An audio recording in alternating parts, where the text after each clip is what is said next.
On behalf of Finnish Ministry of Agriculture and Forestry, I would like warmly to congratulate Hungarian Veterinary Service for its 125th anniversary. You have done a great job, I already heard, and your strategy was very interesting, and it's nice to hear what you are doing here. And now I'm trying to a bit explain food safety policies in Finland, and my main message will be in two facts. One is the political commitment we need, and the second is that we need to work together, we need cooperation. So I'm coming from the Ministry of Agriculture and Forestry, and I'm the head of unit for food safety. Well, when I listened to the interesting presentation of your brand new strategy, I listened that it's very similar that we have also experienced in Finland recent years. Since 2007, the government has submitted to our parliament a report on food safety now 3 times, and last time this spring. There is a document just under discussions at the Finnish parliament, so we have went even further from the government to the parliament and discussed with MPs there. The focus in this report is we describe the current status on food safety, and then we describe the current challenges and what are the planned responses for these challenges.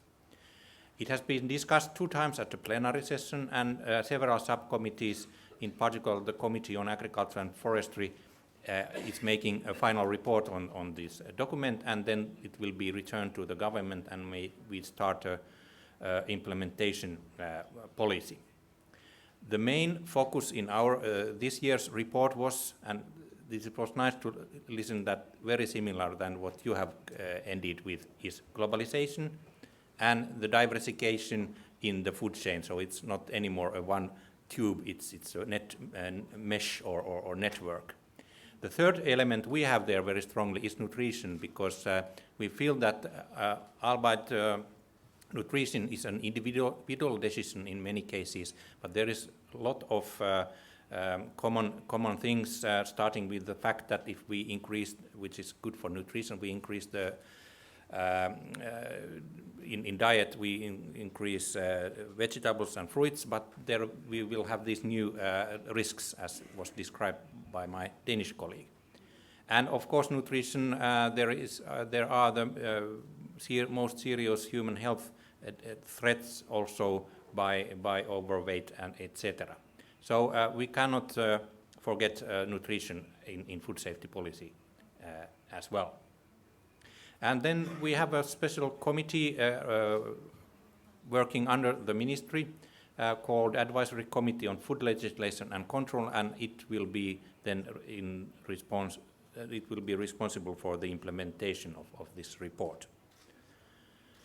Then the second element is the public-private cooperation we need, and it was already also described by previous speakers that old policies were market control or end product testing. They were not successful enough to treat all food threats.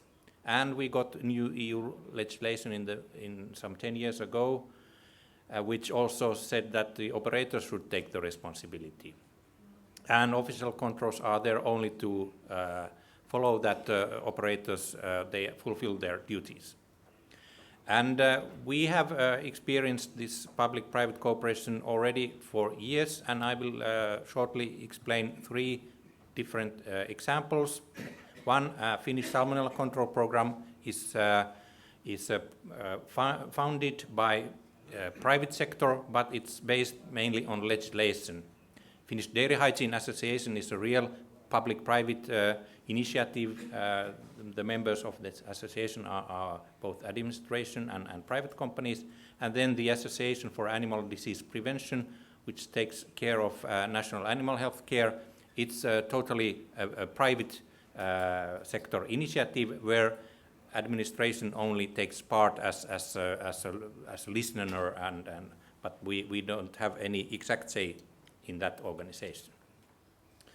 National Salmonella Control Program we started already in 1970s, and as I said, it's totally funded by industry. It's part of legislation or based on legislation. It's part of also the union legislation. And today it covers live poultry, cattle, lamb, pigs, eggs, and meat. And we have set a target already in 90s that the annual prevalence of all salmonella species should be less than 1% in each animal and each meat category, and we have managed to keep this. There are certain elements which have made it possible to reach this target.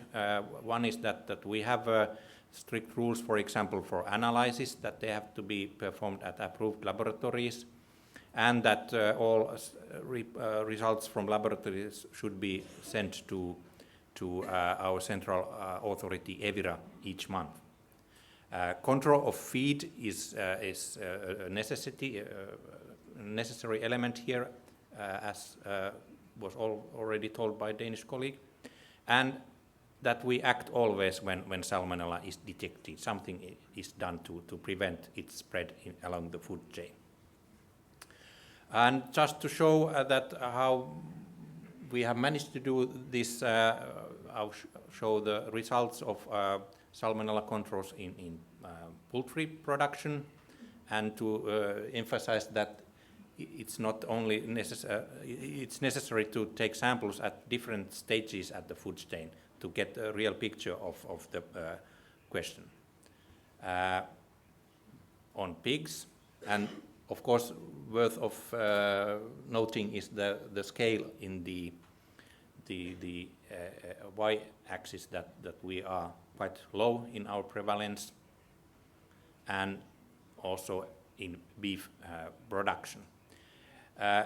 When we are at so low level, there is of course very often the question on this political commitment as well, and industry time to time says that why we have to continue this because we are at so low level and this is so expensive.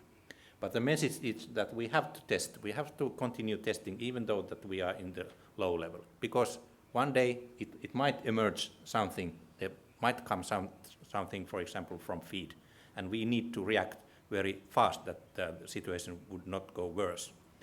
And therefore we need to explain this always to our politicians as well, that we need money, we need legislation to keep this running all the time.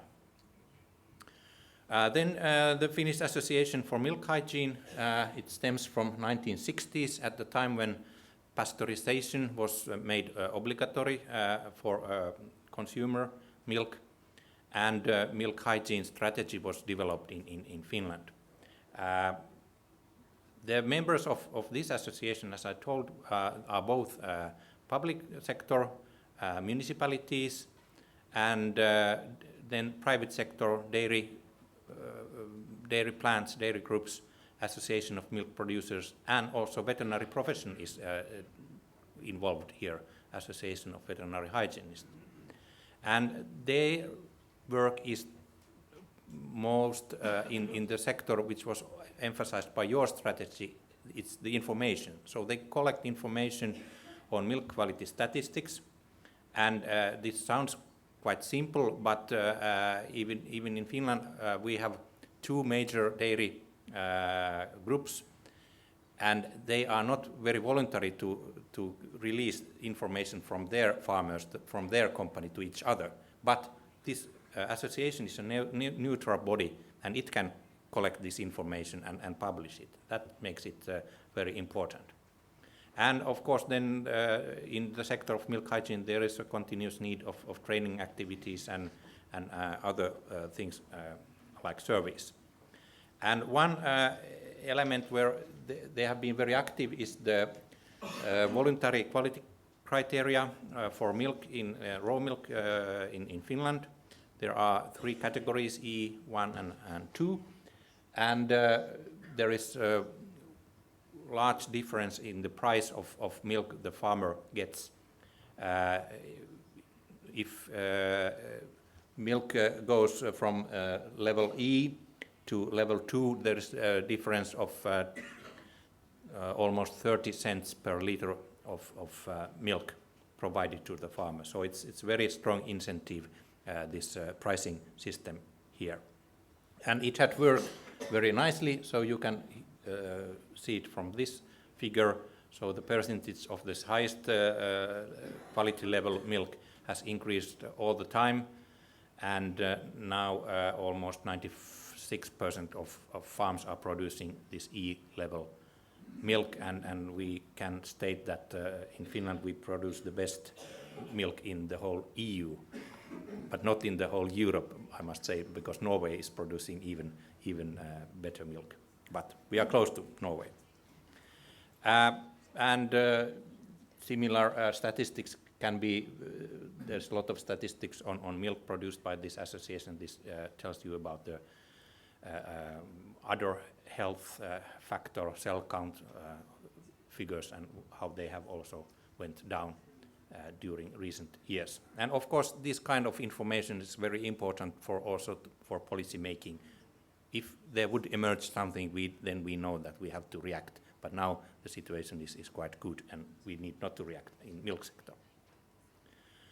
The third example is this national animal health care system and the Association for Animal Disease Prevention. And here is a clear link also the European integration. So when we were about to join the EU from the beginning of 1995, we realized that there would not be any more possible for some controls which were based on legislation, and we needed a private initiative to keep them going on.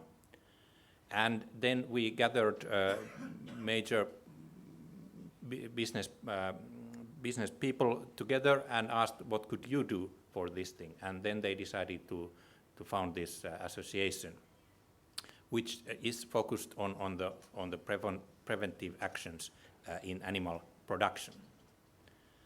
And it's an expert organization with around 10 co-workers and is working very closely with farm advisory systems, and it is running herd health schemes for pigs and beef in cattle.